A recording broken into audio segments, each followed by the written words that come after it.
السلام علیکم ورحمۃ اللہ وبرکاتہ۔ میں نے کھانے کی پلیٹ اپنے باپ کے ہاتھ سے چھین لی تھی اور اسے زور سے دھکا دیا تھا۔ میرا باپ جو پہلے ہی فالج کا مریض تھا، یہ دیکھ کر رونے لگا تھا۔ میری بیوی صرف اسی وجہ سے ناراض ہو کر میکے چلی گئی تھی، کیونکہ وہ میرے باپ سے تنگ ہو گئی تھی۔ میں نے اس کے ہاتھ میں 2 جوڑے کپڑے کے پکڑائے اور اپنے ساتھ لے کر اولڈ ہوم میں چلا آیا۔ وہاں موجود انچارج میرے باپ کو دیکھتے ہی کھڑا ہو گیا اور بڑی محبت سے ان کے ہاتھ چومنے لگا۔ یہ سن کر میرے سر پر آسمان گر گیا کہ میں اس آدمی کی طرف دیکھ رہا تھا جو اس پورے اولڈ ہوم کا مالک تھا اور ایک بہت بڑا آدمی تھا۔ اس کے اور بھی بہت سے کاروبار تھے۔ میں چاہتا تو مجھے اس آدمی سے بہت فائدہ ہو سکتا تھا، لیکن ابھی جو میں نے حرکت کی تھی اس کے بعد سب کچھ ختم ہو گیا تھا۔ پھر اس نے مجھے ایسی خبر سنائی کہ میں اس کے قدموں میں گر گیا اور معافی مانگنے لگا، پر اس نے کہا کہ میں معاف تو کر دوں، لیکن تم نے ایک دفعہ میرا نام ذیشان ہے، میں ایک شادی شدہ آدمی تھا۔ میری زندگی بظاہر بہت خوشگوار لگتی تھی، کیونکہ میری بیوی مریم نہایت خوبصورت اور نیک سیرت لڑکی تھی۔ مریم کا مجھ سے محبت کا انداز اتنا سچا اور خالص تھا کہ میں خود حیران رہ جاتا تھا۔ وہ ہمیشہ کہتی تھی کہ اس کی زندگی کا سب سے بڑا خواب یہ ہے کہ وہ ہمیشہ میرے ساتھ رہے، میری خوشی ہی اس کی خوشی ہے۔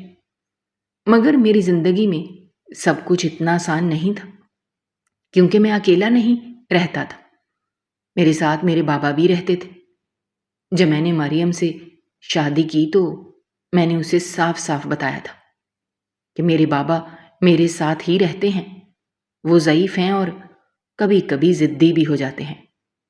اس وقت مریم نے مسکرا کر کہا تھا کہ اسے کسی بات سے فرق نہیں پڑتا، وہ سب برداشت کر لے گی۔ مگر وقت گزرنے کے ساتھ حالات بدل گئے۔ پہلے بابا اپنے سارے کام خود کر لیتے تھے، مگر اب وہ بیمار رہنے لگے تھے۔ ان کی کمر جھک گئی تھی، ہاتھ کانپنے لگے تھے، آنکھوں کی روشنی بھی کمزور ہو گئی تھی، اور اب ان کے ہر کام مریم کو کرنے پڑتے تھے، کیونکہ میں صبح دفتر چلا جاتا تھا اور شام کو واپس آتا تھا۔ مریم پہلے پہل برداشت کرتی رہی، مگر دن بدن اس کے چہرے پر بیزاری بڑھنے لگی تھی۔ وہ کہتی تھی کہ سارا دن میں تمہارے بابا کی خدمت کرتی رہتی ہوں، ان کے نخرے برداشت کرتی ہوں، اور تمہیں پرواہ تک نہیں ہے کہ مجھے کتنا مشکل ہوتا ہے۔ وہ اکثر چڑھ کر کہتی کہ میں تمہاری بیوی ہوں یا تمہارے باپ کی نوکرانی، آخر میں بھی انسان ہوں، میرا بھی دل کرتا ہے کہ کبھی سکون سے بیٹھوں، مگر میرے حصے میں صرف خدمت رہ گئی ہے۔ میں اسے سمجھانے کی کوشش کرتا کہ وہ بوڑھے ہیں، ان کے سوا ہمارا ہے ہی کون، مگر وہ میری باتوں پر یقین نہیں کرتی تھی، اور دن بدن اس کے لہجے میں سختی آتی جا رہی تھی۔ ایک دن بات اتنی بڑھ گئی کہ اس نے روتے ہوئے کہا کہ تم نے مجھے اپنے باپ کے بوجھ کے نیچے دفن کر دیا ہے۔ اگر تمہاری ماں زندہ ہوتی تو تمہارے باپ کا خیال رکھتی اور میری جان چھوٹ جاتی۔ یہ سن کر میں خاموش ہو گیا، کیونکہ میری ماں کا ذکر ہمیشہ میرے دل میں ایک خلا سا بھر دیتا تھا۔ مجھے یاد ہی نہیں کہ وہ کہاں گئی تھیں، بس اتنا یاد تھا کہ میں بہت چھوٹا تھا جب ایک دن وہ اچانک گھر سے چلی گئی تھی اور پھر کبھی واپس نہ آئیں۔ بابا نے مجھے بتایا تھا کہ وہ ایک حادثے میں انتقال کر گئیں، مگر ان کی آنکھوں میں ہمیشہ ایک عجیب سا درد ہوتا تھا، جیسے وہ کچھ چھپا رہے ہوں۔ میرے ایک بھائی بھی تھا، لیکن وہ بھی کہیں گم ہو گیا تھا۔ مجھے صرف دھندلے دھندلے چہرے یاد تھے، جیسے خواب میں کوئی منظر بار بار دھندلا جاتا ہے۔ اب بابا بالکل اکیلے رہ گئے تھے، وہ بیمار رہنے لگے تھے، اور بولتے وقت بھی ان کی آواز کانپنے لگتی تھی۔ ایک دن مریم کا ان سے جھگڑا ہو گیا۔ اس نے غصے میں کہہ دیا کہ اب بس بہت ہو گیا، میں کوئی خادمہ نہیں ہوں۔ بابا نے یہ سنا تو ان کے دل پر جیسے کسی نے پتھر مارا، انہوں نے بہت ٹینشن لے لی۔ اور رات کو اچانک ان پر فالج کا حملہ ہو گیا۔ ان کا ایک بازو کام کرنا چھوڑ گیا، وہ بولنے میں بھی دقت محسوس کرنے لگے اور بستر سے اٹھنا مشکل ہو گیا۔ اب ان کی خدمت کے بغیر کوئی چارہ نہیں تھا۔ مریم کی زندگی مزید مشکل ہو گئی تھی۔ وہ سارا دن ان کے کپڑے دھوتی تھی، کھانا کھلاتی تھی، دوا دیتی تھی اور پھر میرے آنے پر چپ چاپ بیٹھی رہتی تھی۔ اس کے چہرے پر ہمیشہ اداسی چھائی رہتی تھی۔ میں گھر آتا تو وہ بات کرنے کے بجائے خاموش رہتی تھی۔ اس کی آنکھوں میں شکایت ہوتی تھی۔ وہ مجھ سے ناراض نہیں بلکہ تھکن کے ساتھ ایک بے بسی سی ظاہر کرتی تھی۔ میں خود بھی الجھن میں تھا۔ ایک طرف میرا باپ تھا جو محتاج ہو چکا تھا اور دوسری طرف میری بیوی تھی جو ذہنی طور پر ٹوٹتی جا رہی تھی۔ میں نے کئی بار سوچا کہ کاش کوئی ایسا طریقہ نکل آئے جس سے دونوں خوش رہ سکیں، مگر کچھ سمجھ نہیں آتا تھا۔ میرے دل میں ایک جنگ چلتی رہتی تھی۔ مریم کی چیخیں میرے ذہن میں گونجتی تھیں اور بابا کی سانسوں کی آواز مجھے رات بھر سونے نہیں دیتی تھی۔ میں سوچتا تھا آخر کب تک یوں چلتا رہے گا، کب تک میں اس بوجھ کے درمیان پس کر رہ جاؤں گا اور کب تک مریم اپنے دل میں یہ نفرت بڑھاتی رہے گی۔ میاں بیوی میں جب زیادہ جھگڑے ہونے لگتے ہیں تو ایک وقت ایسا آتا ہے جب نہ ساتھ رہا جاتا ہے نہ دور ہوا جاتا ہے۔ میرے اور مریم کے درمیان بھی یہی سب کچھ ہونا شروع ہو گیا تھا۔ ہمارے بیچ کی باتیں معمولی جھگڑوں سے نکل کر تلخیوں میں بدل چکی تھی۔ کبھی کھانے کے وقت بحث ہوتی، کبھی رات کو سوتے وقت وہ خاموش رہتی، مگر اس کی خاموشی میں گلہ ہوتا۔ میں نے سوچا اگر اب بھی ہم نے اپنے رشتے کو نہ سنبھالا تو سب کچھ ختم ہو جائے گا۔ اس لیے میں نے دل ہی دل میں ارادہ کیا کہ میں کوشش کروں گا تاکہ مریم دوبارہ مسکرانے لگے۔ انہی دنوں میں دفتر سے مجھے پرموشن ملا تھا۔ کئی مہینوں کی محنت رنگ لے آئی تھی اور مجھے تنخواہ میں اچھا خاصا اضافہ بھی ملا۔ میں بہت خوش تھا۔ میں چاہتا تھا مریم کو یہ خوشی سب سے پہلے بتاؤں۔ شام کو گھر پہنچا تو میں نے خوشی کے مارے اسے آواز دی، مریم دیکھو مجھے پرموشن مل گئی ہے۔ میں نے اسے لیٹر دکھایا۔ اس کے چہرے پر مسکراہٹ آئی۔ اس نے کہا، واہ بہت اچھا ہوا، آخر کار قسمت نے آپ پر مہربانی کی۔ میں نے ہنستے ہوئے کہا، اب بتاؤ کیا کروں اس خوشی پر؟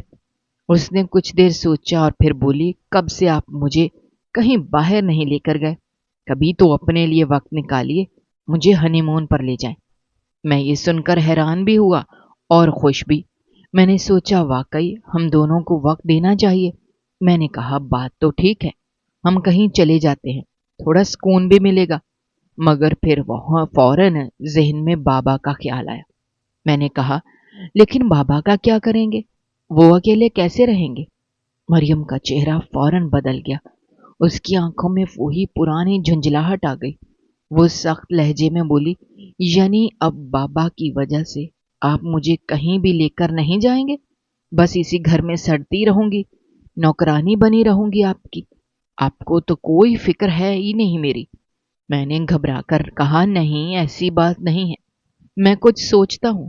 اس رات میں بہت دیر تک جاگتا رہا۔ میرے ذہن میں عجیب خیالات آ رہے تھے۔ میں اپنے ضمیر سے لڑ رہا تھا۔ مگر ایک وقت ایسا آیا جب میں فیصلہ کر لیا۔ میں نے سوچ لیا کہ بابا کو اپنے گھر اور اپنی زندگی سے نکال دوں گا۔ شاید یہی سب کے لیے بہتر ہوگا۔ میں خود سے کہنے لگا، آخر انہوں نے میرے لیے کون سی بڑی قربانیاں دی تھیں۔ بچپن میں انہوں نے مجھے ماں سے بھی دور کر دیا، ہمیشہ اپنی سختیوں میں رکھا۔ اب وقت آ گیا ہے کہ میں اپنی زندگی اپنی مرضی سے جیوں۔ مگر میں جانتا تھا کہ یہ فیصلہ آسان نہیں ہوگا۔